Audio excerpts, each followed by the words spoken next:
Hello everyone, welcome to another video on Honkai Star Rail, where today I'm going to be telling you how to maximize your triple relic rewards for this upcoming week.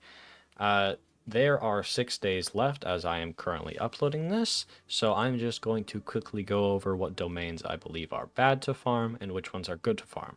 If you're looking for a more in-depth explanation, I recommend going to other YouTube channels who have longer videos so they can tell you more about the relics. If you are looking for someone to just tell you what the best sets are and what you should farm, then I'm your guy. So I'm just going to start from the top, work my way to the bottom, going over what I think is the worst and best of these sets.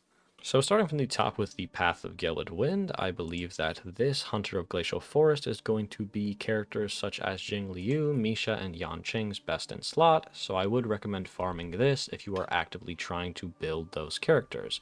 I do not particularly think that lower level players should be farming 4-piece Eagle, just because it doesn't have as much utility as some of the other support sets have.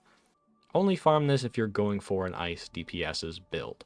Moving on to the Path of Jabbing Punch, this is really only good for characters such as Argentia and Clara, and this set is universally pretty good, but I find that you kind of just build it up by doing the Echo of Wars over time, so this is another set I wouldn't particularly recommend farming unless you really want to build Argentia and Clara. The Path of Drifting is good for its 2-piece outgoing healing for your healers such as Lynx and Bailu, and then this 2-piece and 4-piece is going to be good on a lot of characters. So this one is an okay farm, but it's definitely not one that I'd outright recommend. The Path of Providence contains the 4-piece Quantum set, which I believe to be one of the best overall relic sets for DPSs, as you can kind of slot it onto anyone and just call it a day, as they will hit, especially if they are fighting Quantum weak enemies. This is going to be really good on characters such as Sela and Jingche.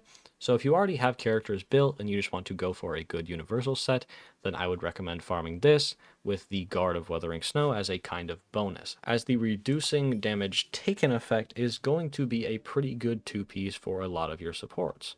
Overall, this domain is very good to farm, and if you want to farm it, I'd say go right ahead.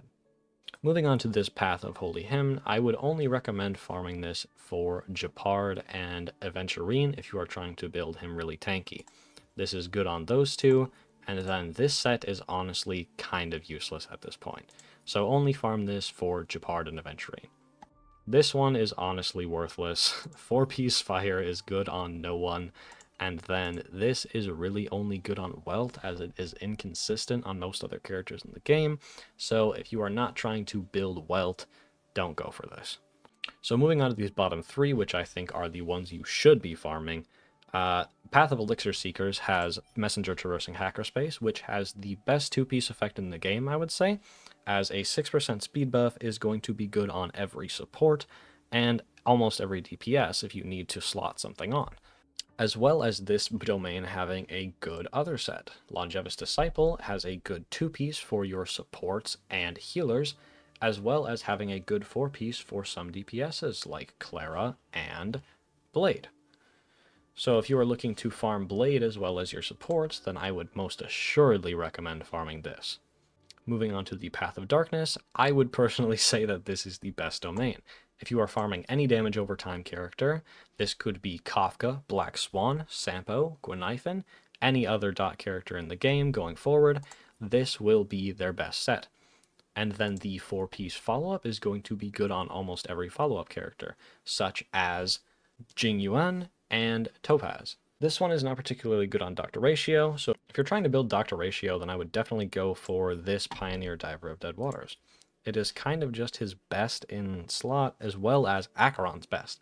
So if you are looking to build your Acheron with this event, then definitely go for this Pioneer Diver of Dead Waters.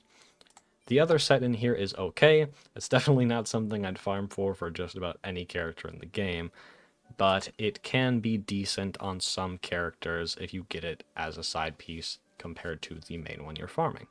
So that's really all I have to say for the 3x Relic event. I would highly recommend farming these 3 domains, depending on what DPSs you need to build, or if you're looking to build your supports instead.